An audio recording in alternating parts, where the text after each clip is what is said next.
Started out with not shit.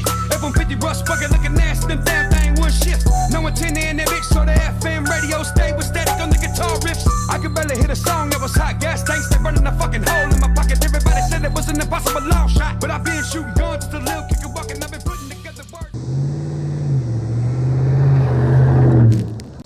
What is up, you guys? Woodsman back here.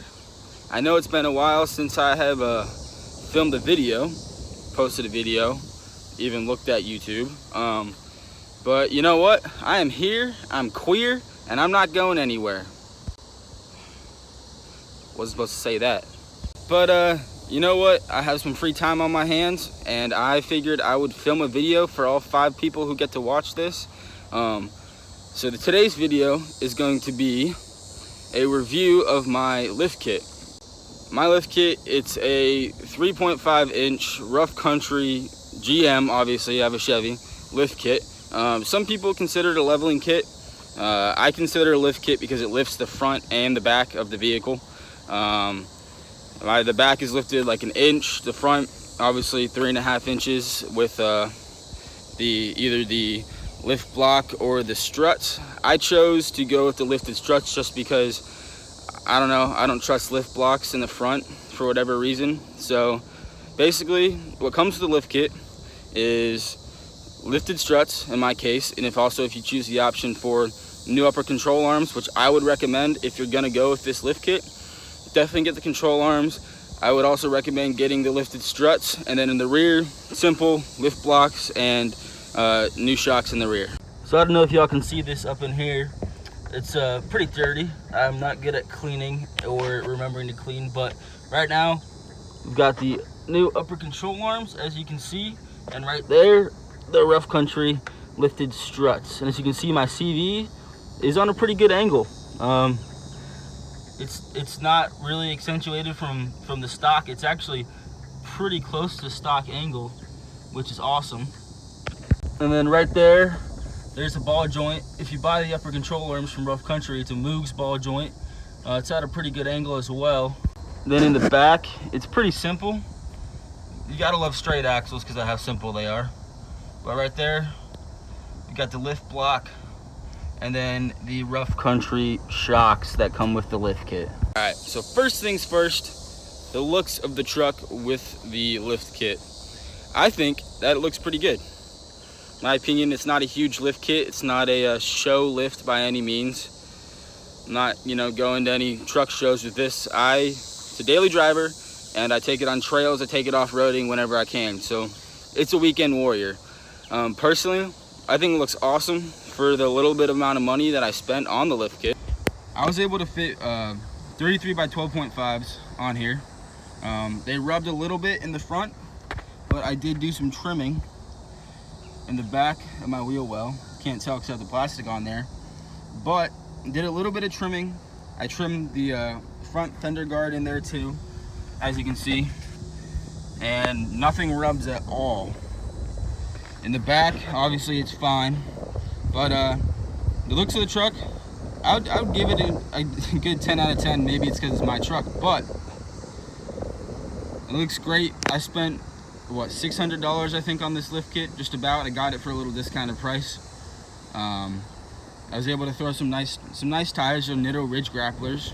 They're really good tires in my opinion, and the truck sits pretty level. I'm not on a level ground right now, but this truck sits level when it's on level ground, or almost exactly level, which I also like, that it levels the front with the back of the lift kit. All right, so one of the other biggest concerns when picking out a lift kit is the ride quality that you're gonna get out of your lift kit.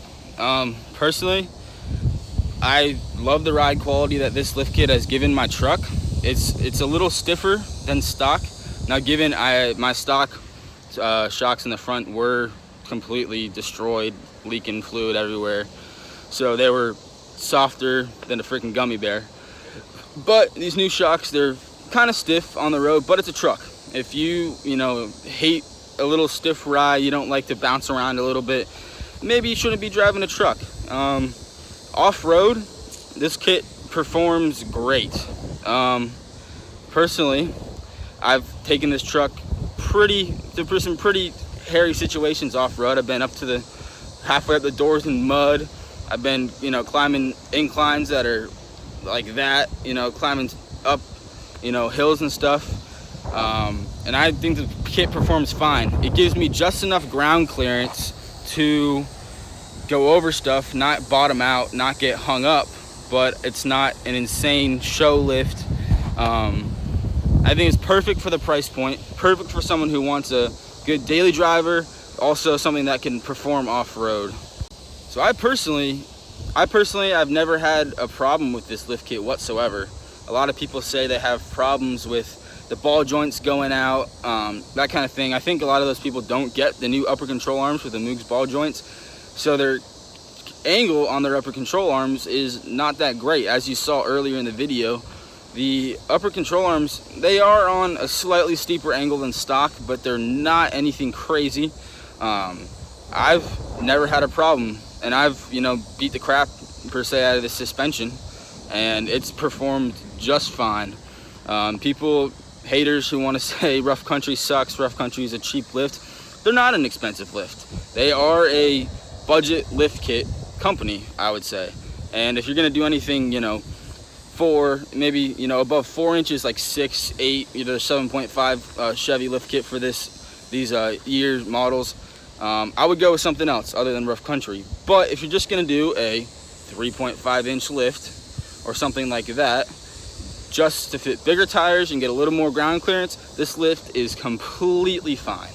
Nothing wrong with this lift kit if you, one, install it properly, which I did. I took a little bit longer than a couple hours to install it. It took me a day or two just because I had work, and also I wanted to make sure everything was in correctly. Yeah, if you install it right, if you make sure everything is tightened down, that's the second biggest thing. They recommend that you go back and tighten everything after a little bit, after I think it's 500 miles. A lot of people don't do that. I did that, and everything is completely sound. I noticed a couple things were loose when I went back, tightened them up, and they have not been loose since. I check every once in a while to make sure that everything is still tightened up. I'm also gonna throw some clips of me just kind of going up some small little stuff, just so you can see a little bit how the lift kit performs. I don't have time to drive out to any trails right now, but I have a couple little hills and stuff that I can show you.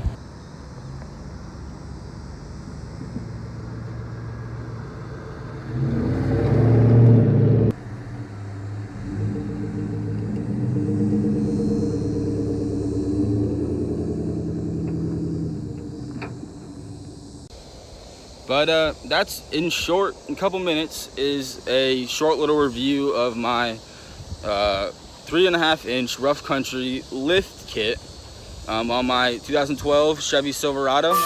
I love it.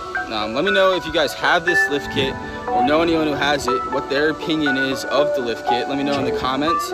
As always, please subscribe to the channel, leave a like on the video, and that's it for me today. So, Woodsman out.